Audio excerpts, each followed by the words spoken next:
watching News 25. Local coverage you can count on.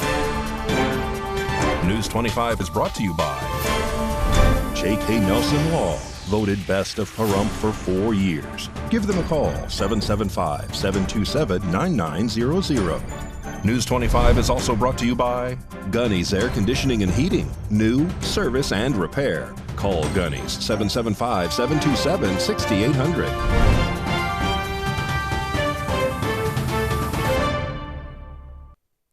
Thank you for joining us here on News 25 and Ace Country Radio. I'm David Preston. And I'm Roy Rossell on this Thursday, November 16th. A two-vehicle crash happened today at the intersection of Vondale and David Streets. KPVM News 25 caught up with Chief Scott Lewis of Pahrump Valley Fire and Rescue for the details. Jason Ernest of Mount West Lawyers. Don't be bullied by insurance companies. Call me, 775-727-9500. Just around 12:30 this afternoon, Pahrump Fire Rescue was dispatched for a report of a two-vehicle accident with unknown extent of injuries. As we arrived on location, we completed a scene size-up risk assessment and found a two-vehicle accident with a T-bone type collision. There was significant damage sustained by both of the vehicles. Our quick inspection found that we had all occupants still in the vehicles, with one mechanically entrapped, two medically entrapped, and a third with injuries.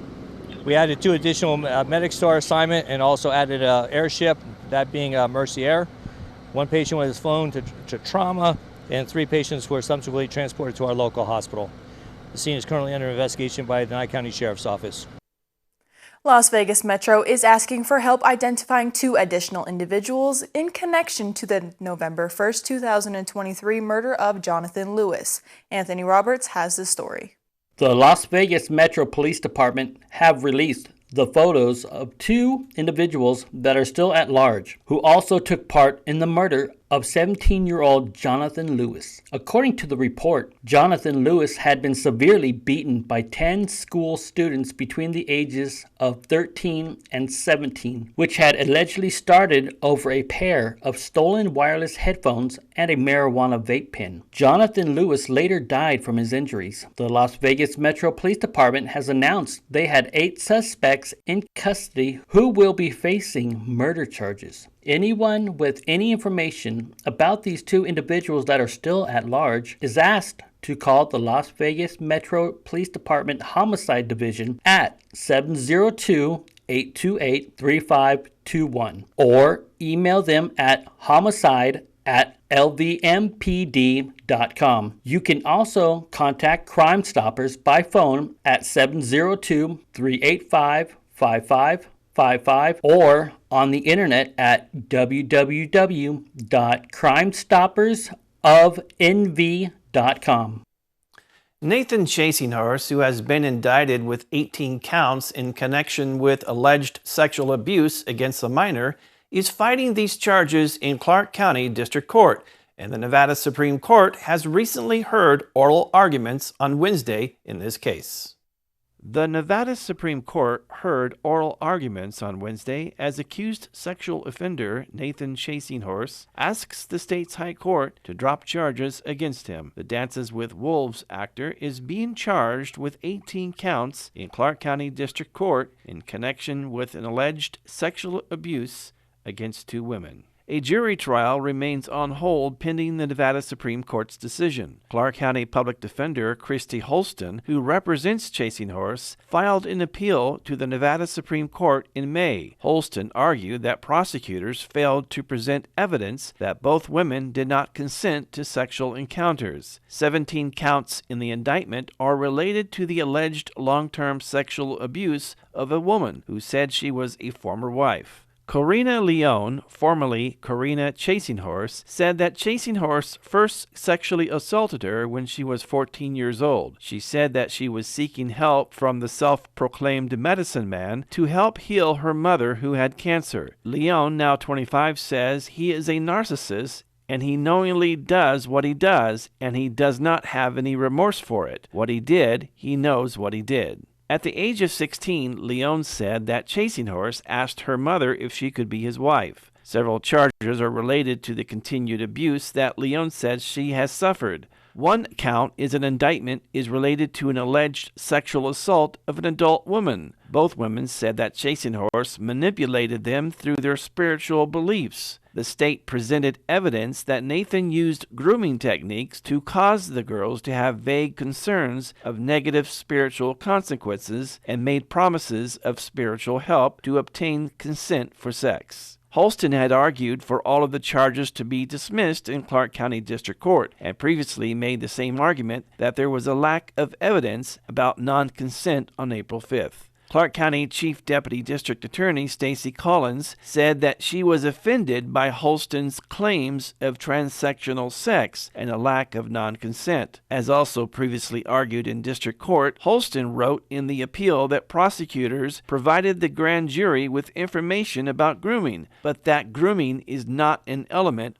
of the charged crimes. On February 22nd, Chasing Horse was indicted by a grand jury in Clark County for a total of 18 counts. This includes 10 counts of sexual assault against a minor under the age of 16, 6 counts of sexual assault, along with open and gross lewdness, first-degree kidnapping of a minor, and trafficking in a controlled substance. Nye County has now received a grant that ensures that the Nye County Sheriff's Office receives new body cams for their uniforms. This is a body-worn cameras grant, very similar to the vests or body-worn armor that our officers currently wear. This grant is a match 50-50. So we have set out for 157 total body-worn cameras, and that would cover the sheriff's office as well as other personnel with juvenile probation and the district attorney's office. With this amount, we would absolutely be looking at going out to bid. And Honey, our contracts administrator, is also looking to see if there might be a government piggyback available, a contract already in place. We know that Clark County uses these and even in our northern counties. So it is possible that the state may already recommend a usable option. If we don't end up using all $314,000, that reduces our match. There's one caveat with the grant is that they'll only cover up to $2,000, which means if it's a $5,000 body-worn camera, which seems a little excessive, we would be responsible for paying the $3,000. I believe they're taking a average of what the cost could be up to. So I think the $4,000 is high end, but perhaps Captain Means has a better idea of that. The PSST funds were already allocated during our budget meeting back in May. We've included in the backup every single, like Amargosa, Gabs, everybody's been included in that, a big portion from Pahrump, but we didn't want it to be construed that Pahrump is going to fit the bill for all of these body-worn cameras because they will be displaced throughout the entire county. Of course, juvenile probation as well as the district attorney's office would be responsible for covering their half through their budgeted funds. Aye. Aye. Carboni, aye. Jabor's aye. Aye. Number 26 passes 5-0, Captain. We have more news on the other side of this break.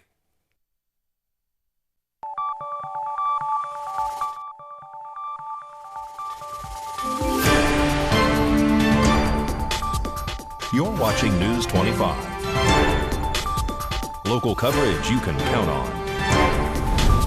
This segment of the news is brought to you by Pahrump's United Rentals. From home to job site, they have all your equipment needs.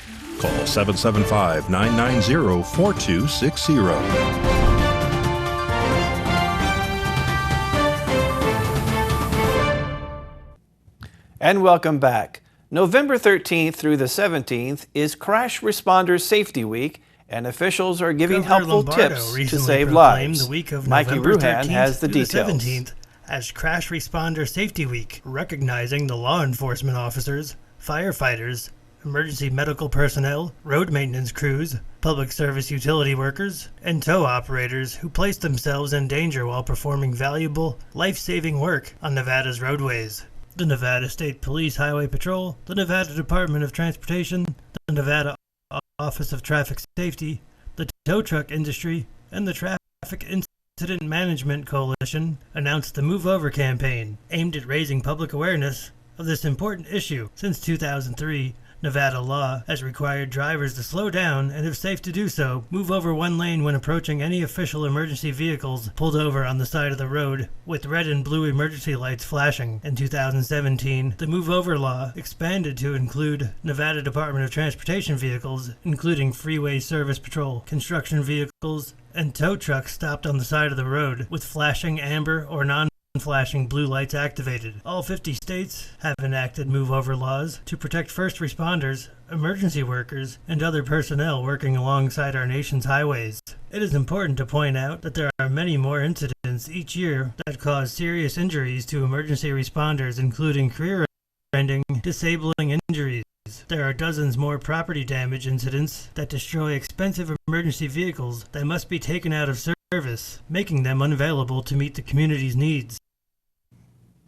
On November 10th, at the GCON of Nevada Town Hall and Debate, News 25 caught up with Nevada Republican Senate candidate Ronda Kennedy, who was asked about the border and economic issues and how to get voters out to the polls. Well, first of all, by standing up. I mean, you saw me today. What you see here today is what you're going to get in the Senate. I'm always going to fight for the American people. Like I said, my vote belongs to the people. It does not belong to my party. It does not belong to the Senate. It belongs to the people. And I'm going to make sure that I put America first, which means putting the people first. I ran for Congress previously, and I actually won Democrat precincts because at the end of the day, we're all Americans, and Democrats are looking for hope.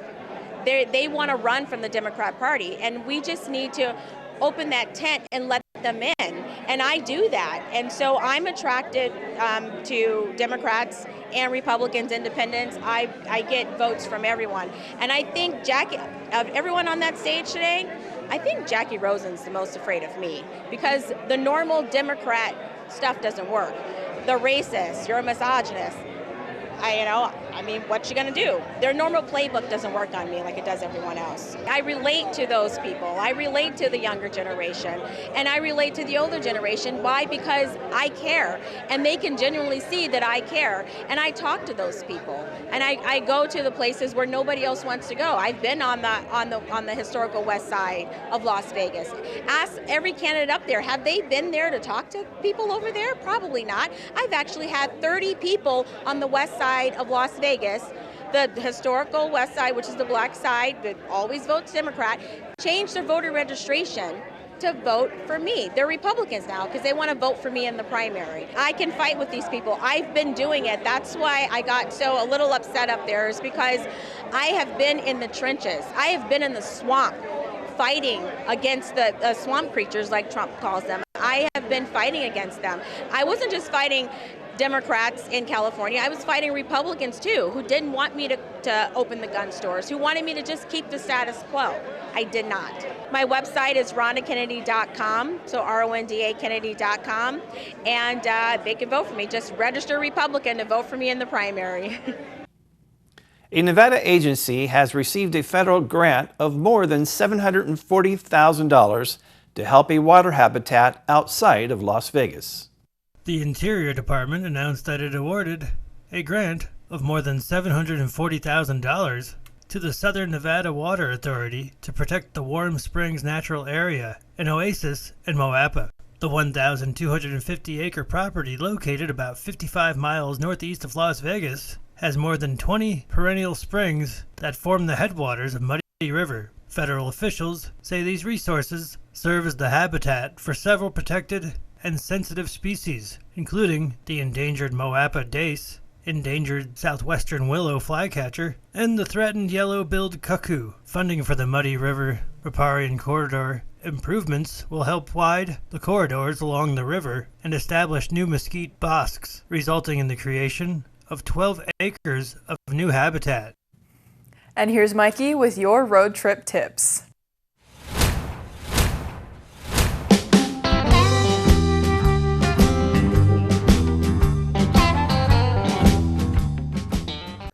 Looking to get away this weekend? Just about an hour and 40 minutes away, the Hoover Dam.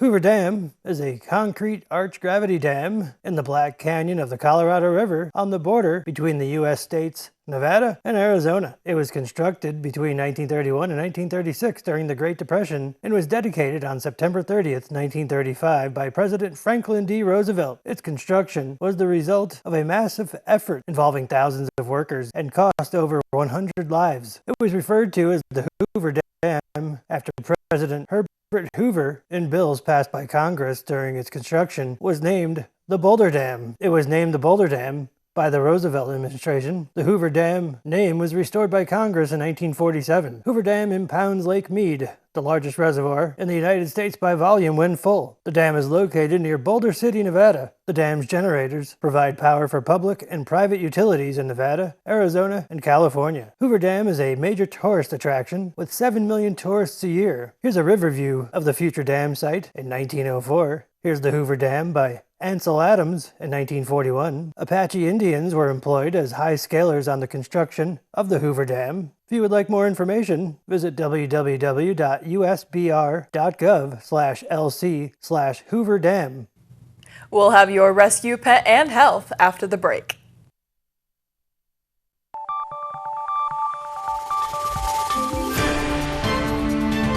You're watching News 25. Local coverage you can count on. News 25 is brought to you by Mountain West Lawyer, Injury Attorneys, 727-9500. Welcome back. Christy Zigman from Never Forgotten Animal Society is here to tell us about a fun dog named Cheech. So this is Cheech. Cheech came to us from California. He was on a euthanasia list because of his breed and his age. But I tell you what, this young man has a lot of life left in him. He is 9 years old, but he will bring so much excitement and joy to a home. He gets along with other dogs. He loves people. And if you have a ball, you are his absolute best friend. So Cheech is located at 3091 North David here at Never Forgotten Animal Society. And if you would like to come and meet Cheech in person, our phone number is 775-537-8674. November 16th marks Great American Smokeout, which is meaning people are encouraged to quit smoking. And while tobacco still remains a big concern, vaping continues to pose a risk, especially to teenagers. A recent study found that more young e-cigarette users vape within 5 minutes of waking up. The concentration, the amount of nicotine that you can find in a vape can be very high, and sometimes people may not be aware of that because the devices can be very small, so they don't appear to be a lot, but the concentration can be high. So sometimes one small vaping device can contain as much or sometimes even more nicotine than a full pack of cigarettes. Dr. Humberto Choi is a pulmonologist at Cleveland Clinic. He says many teens still choose to vape, and a nicotine addiction can affect their brain development. When it comes to the lungs, vaping can cause inflammation and irritation, which can lead to lung damage. It can also make asthma or any other existing lung problems worse. Dr. Choi says the e-liquid or vape juice people are inhaling may contain cancer-causing chemicals and other substances linked to lung and heart disease. The long-term health impacts of vaping are still being studied. Something that we still don't know is whether someone can have a long-term effect of vaping, and that's mainly is someone going to develop cancer, for example, or a chronic lung disease or a heart disease from that. It is what we see with regular cigarettes, that after years of use, someone can develop those heart, lung problems and cancer, but this is an unknown for electronic cigarettes. Dr. Choi says recent findings show that teens are heavily exposed to vaping, especially in school, and he recommends that parents openly discuss potential consequences of vaping with their children. News 25 WeatherCam is brought to you by Lerner & Rowe Injury Attorney's Office in Pahrump. In a wreck, need a check? Call 702-877-1500. Taking a look outside through our Lerner and Rowe weather cam, it's looking partly cloudy right now. John has your weather forecast coming up next.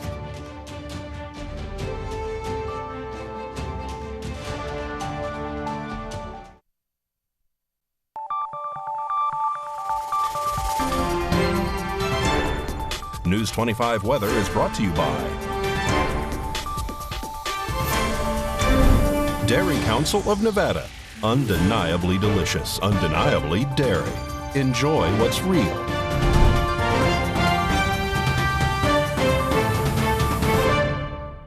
Hi, good evening, Nevada. It's John Kohler from the KPVM Channel 25 Weather Studios all up and down the East Country Radio Network and your computer and mobile device, daytime, nighttime, anytime, KPVM.TV. Check it out. Fernley's got 58 degrees today. Fallon outstripped them at 59, and Carson City came in just under at 57.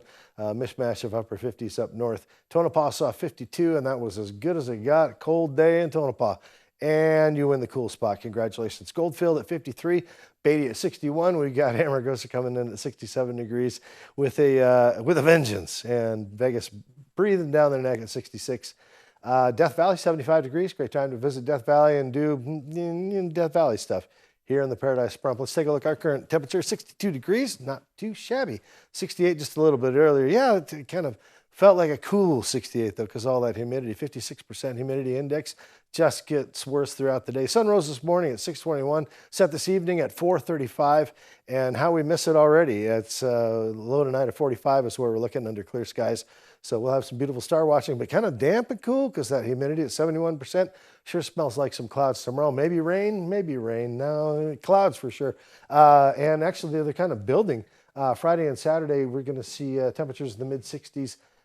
Winds under 10 miles per hour, but Sunday, look at that, 19 mile per hour winds, and it's going to hustle one big cloud across the sky with rain just ready to drip out of it, 16% chance of rain. But other than that, clear skies for Sunday, Monday. Tuesday is starting to schmutz up, getting a little cloud action, but no real talk of rain yet. And the winds are calm at 5 miles per hour, so should be kind of an interesting Sunday, Monday. I'll look forward to reporting, let you know what we're doing here. All right, back to the desk. Here's David and Rory. Thank you, John. Well, that wraps up this edition of News 25. I'm David Preston. And I'm Rory Rosa. We will see you on the next newscast. Have a nice evening. Good night.